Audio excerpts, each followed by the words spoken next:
noches, televidentes. Damos inicio a su programa Apuntes Políticos Económicos con el periodista Eli Cordero y un servidor Rafael Jiménez. Don Elis, buenas noches. Buenas noches, Rafaelito, ¿cómo está todo? Bien, don Elis. Vamos a entrar en materia de una vez, Rafaelito. Oye, el presidente Medina en los últimos 2 meses ha estado en la palestra pública, no solamente a nivel nacional, sino en la palestra internacional, sobre esa popularidad que por medio de la forma de gobernar has tenido el apoyo del pueblo dominicano y de grandes esferas internacionales. Las encuestas lo dan con un 90% de popularidad, por encima de todos los mandatarios y destacados dirigentes, tanto de América Latina como a nivel mundial, que en los últimos tiempos han sido elegidos en sus respectivos países. La política económica, la política social que ha llevado a efecto el licenciado Medina y esa sorpresiva visita a los campos de la República Dominicana va a traer como consecuencia el traslado del citadino de nuevo otra vez al sector campesino. Y es una de las políticas de mayor importancia, puesto que ha abierto un trecho extraordinario, porque había una fuga de campesinos hacia la ciudad, a la zona urbana, y eso ha traído como consecuencia de que la mano de obra agropecuaria sea la importada de Haití a la República Dominicana. Cuestión esta, Rafael, que tú como economista sabes hasta dónde ha llegado el problema del obrero haitiano en la República Dominicana. Eso ha generado, dentro del marco de la divisa, una baja económica para la República Dominicana, porque de nuestro país semanalmente salen millones y millones de dólares hacia la vecina Haití. Y entonces yo creo que esa política del presidente Medina, de no solamente hacer la visita sorpresiva, sino que llevar recursos económicos en las diferentes áreas en que se desenvuelve la agropecuaria en la República Dominicana.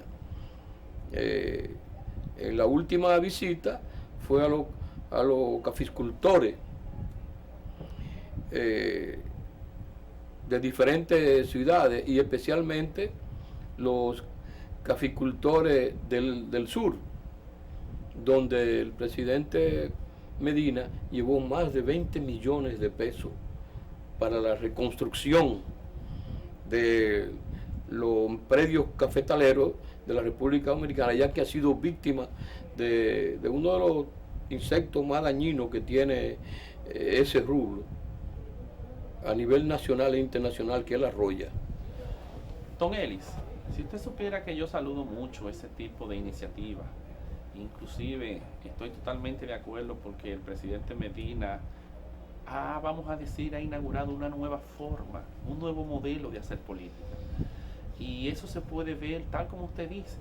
Sin embargo, nada de eso, don Elis, puede tener un resultado efectivo si el presidente Medina no hubiese tenido la visión de dirigir más de 3.000 millones de pesos de recursos, ponerlo a disposición de banca solidaria y que esos recursos vayan a los sectores, vamos a decir, la verdadera mano invisible de que hablaba Adam Smith, que son ese sector de la micro y la mediana empresa que está en la informalidad. Hoy por eso nosotros vemos hoy ese grado de simpatía del presidente Medina, no solamente en ese sector, sino de todo el pueblo dominicano.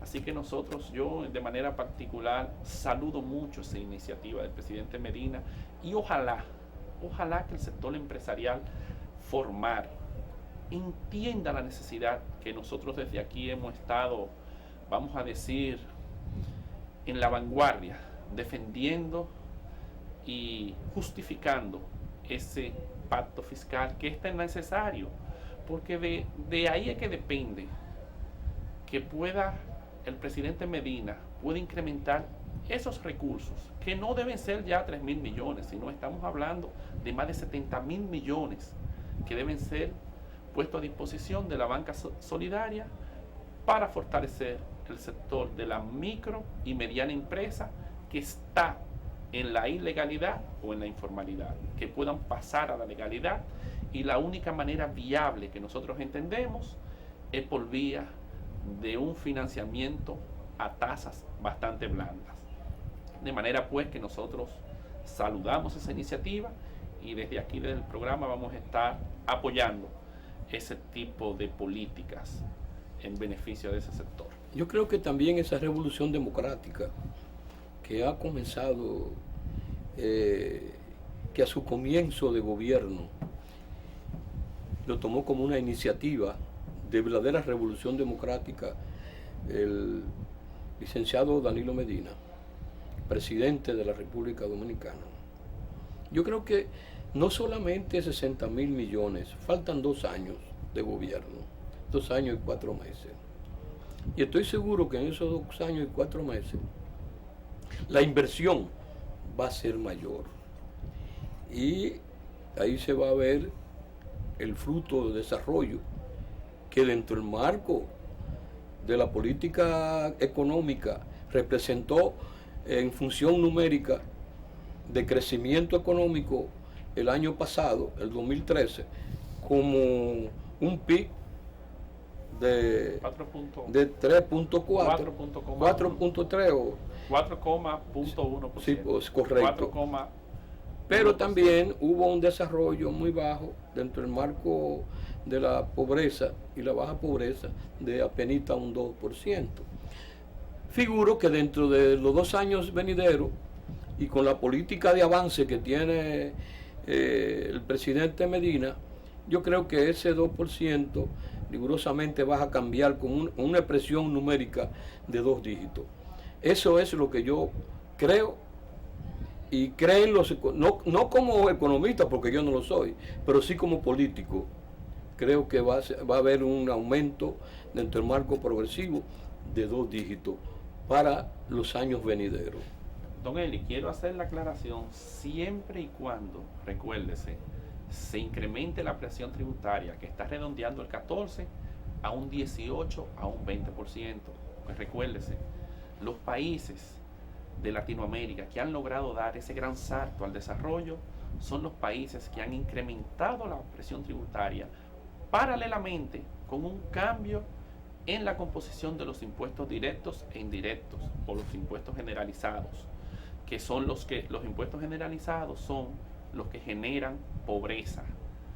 De manera pues que haciendo ese gran cambio, que hoy en día los impuestos indirectos están en un 33%, deben pasar a un 45% o a un 47%. Pero solamente aquí en República Dominicana, con perdón, Rafael Jiménez, única y exclusivamente pueden lograr esos aspectos específicos de la atribución, de la presión tributaria que nos abate, solamente es fundamentalmente llevando a cabo lo que se llama ese pacto fiscal que nosotros desde el 4 de febrero, que fue nuestro primer programa, introducimos en la carpeta nacional de discusión, la introducimos en el problema de debate en función económica de que era necesario, y tomó un revuelo tan importante que hoy se habla del pacto fiscal como una necesidad histórica en la República Dominicana. Don Elis, inclusive recuérdese que hemos llegado más lejos. Hemos advertido que si no se da ese pacto fiscal, por lo menos a finales de año, estamos corriendo el riesgo de caer en una crisis de demanda. De manera pues que vamos hemos estado en pie de lucha en ese sentido, pero no vamos a abundar mucho, don Eli, porque hoy tenemos la presencia de un invitado que vamos allá a presentarlo en el próximo segmento. Vamos a una pausa que nos está haciendo señal el señor director y volvemos. Ya volvemos.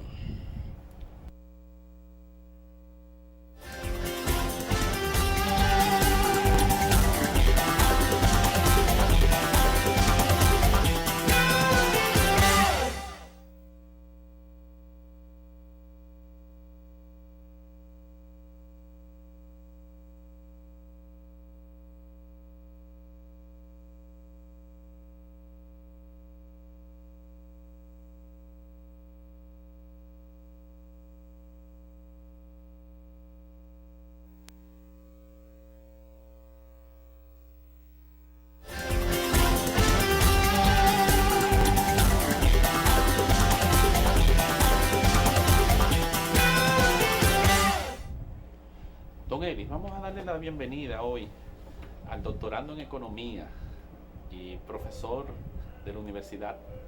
pasante de la Universidad Católica, y el economista Vladimir Pimentel, que hace presencia aquí con nosotros. Vamos a hablar aquí de todo con él, principalmente de economía.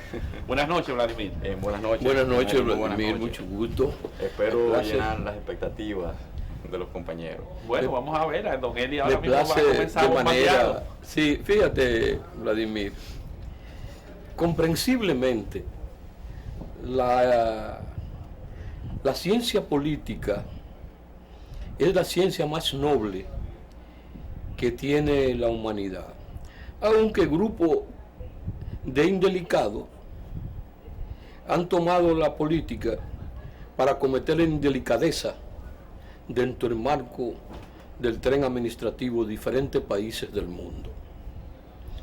La economía, como una ciencia exacta dentro del marco de presión numérica, va ligada a la ciencia política. Son como dos hermanos que están unidos específicamente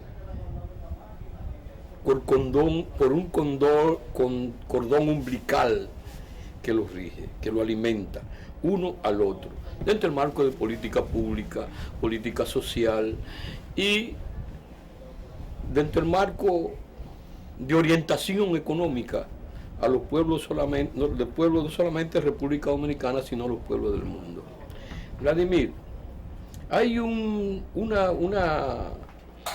problema esencialmente de la República Dominicana que fue firmado hace unos cuantos años cuando dirigía el Ministerio de Industria y Comercio la licenciada Sonia Guzmán. Dirigía ese ministerio. Se firmó en aquella época el DICATA, un compromiso de política y de intercambio económico en función manufacturero y arancelario hacia la República Dominicana y la República Dominicana hacia los pueblos de Centroamérica, que fue la firma del convenio. En ese sentido, no, en mi parecer, República Dominicana no está totalmente capacitada para ese convenio de intercambio comercial, de productividad específicamente, porque aquí en República Dominicana no hay calidad de manufactura en nuestro país. Y digo así porque para hacer el intercambio internacional sobre ese aspecto se necesitan productos de calidad, que lo primero es la exigencia número uno de esos países donde va a entrar. Y entonces yo no sé cuál será su opinión o al respecto sobre ese problema que puede traerle inconveniente a la República Dominicana ya cuando entre de lleno el DICATA. Mire, don Elis, es interesante cómo usted inicia su intervención en el programa o en esta sección con lo que tiene que ver con la ciencia económica y las ciencias políticas, y donde plantea que hay una vinculación importante entre ambas ciencias. Y la economía, en tanto que ciencia social, necesariamente tiene un abordaje de los elementos y las implicaciones para las personas. Y por eso, en la vinculación con la política, se habla de la economía política, pero por otro lado hablamos de la política económica. Con relación al DERE-CAFTA, lo que ha sucedido con la firma de este acuerdo en el año 2007, que fue fundamentalmente no una negociación, más bien fue una adhesión de la República Dominicana a este acuerdo, ya que los países de Centroamérica venían ya en proceso de negociación con Estados Unidos. República Dominicana pues se adhiere en el año 2007 y se firma todo el proceso, y ya este acuerdo pues entra en vigencia, vamos a decir, en ese año 2007. Fue firmado con anterioridad, pero entra en vigencia en el 2007. Fundamentalmente, los elementos políticos definen la firma de este acuerdo. Entiendo, y es una posición que he mantenido y algunos especialistas en el área también la plantean, República Dominicana no tenía opción.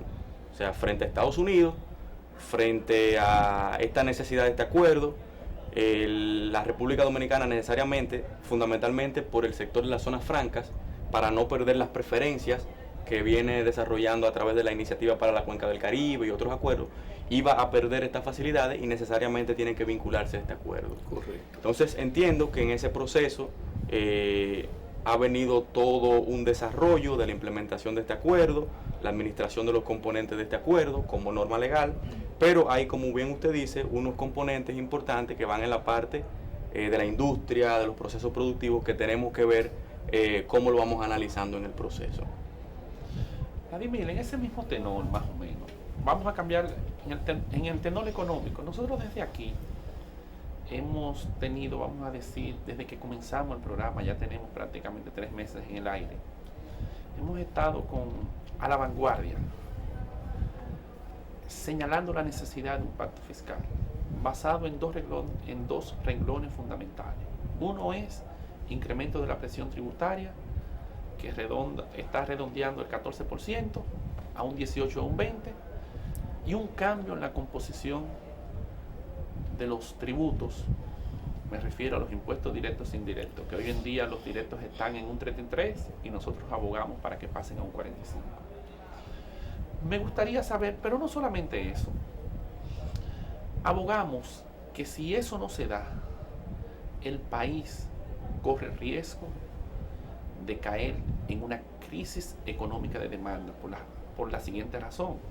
En primer lugar, tenemos aproximadamente 9 o casi 10 años que el salario nominal apenas se incrementa en un 10 o un 12% en el sector público, que es en la República Dominicana, diferente a Estados Unidos y a otros países, la verdadera locomotora del desarrollo.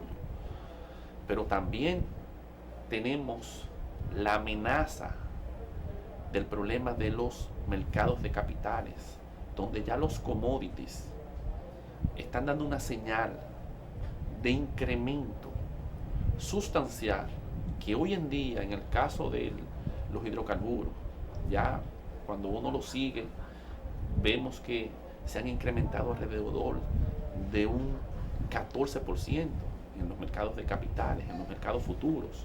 Vemos como el oro, la cebada, el trigo, y a eso se le adiciona un nuevo commodity que a partir del 2007 entró ya en el renglón, que es el etanol. ¿Cuál es tu punto de vista desde el punto de vista de la necesidad de esa reforma? ¿Y cuáles son los renglones que debe abarcar dicho pacto fiscal? Que mira, Perdón, antes que tú continúes, y tú me vas a perdonar, no están haciendo señas. Así que vamos a ir a una pausa, y ya en la próxima pausa que tú entres a desarrollar el tema.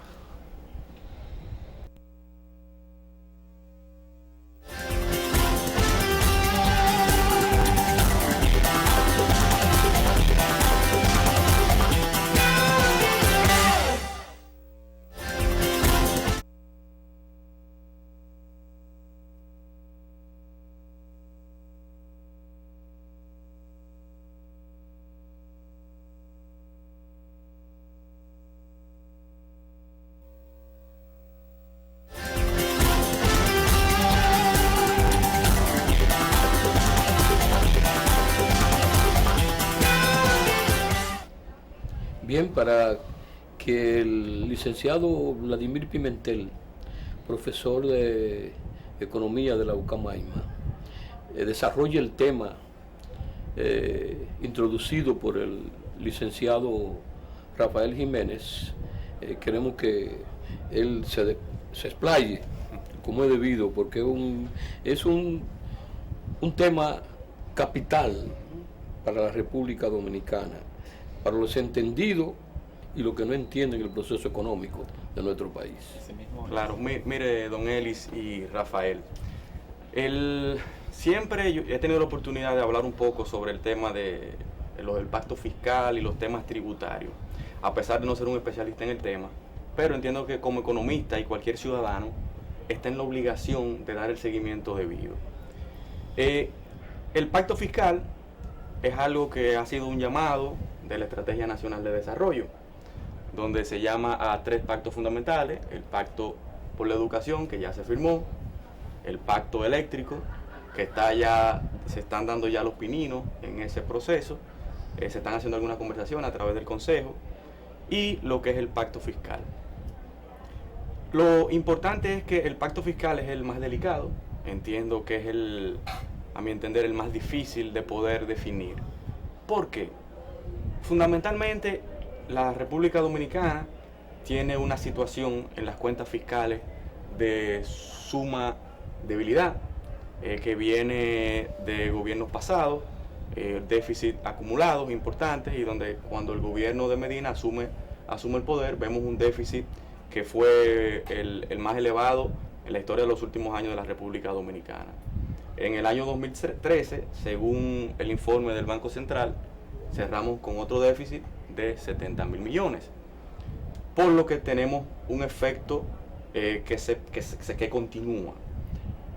Es bueno destacar que ese déficit necesariamente va vinculado con el sostenimiento del endeudamiento público, porque para poder solventar este déficit se ve en la obligación el gobierno de aproximarse a las fuentes de financiamiento. En este caso, en estos últimos años no ha sido posible a través de organismos multilaterales como el Fondo Monetario Internacional. Sabemos que ese acuerdo fue parado, y por ende nos hemos aproximado a la emisión de los bonos. Ya el Congreso aprobó una emisión de 98.000 millones de pesos en bonos, donde una parte serán bonos internos y otra parte serán bonos en los mercados internacionales. Yo entiendo que cuando se habla de un pacto fiscal, espero que este sea un pacto que sea más profundo que lo que ha sido el pacto por la educación. El pacto por la educación refiere a algunos enunciados, algunos referentes importantes que ya lo sabemos todos los dominicanos, lo que se necesita, cómo se debe hacer, y creo que en ese pacto fiscal tiene que realmente hacerse el pacto de la sangre, o sea, cuáles son los sacrificios y cuáles son las responsabilidades que van a asumir los diferentes sectores, tanto el sector empresarial como el gobierno, y cuáles van a ser las implicaciones para el ciudadano. Siempre es bueno uno como analista prestar mucha atención al análisis cuantitativo, y cuando nos presentan indicadores en el argot económico, como es el indicador de la presión tributaria.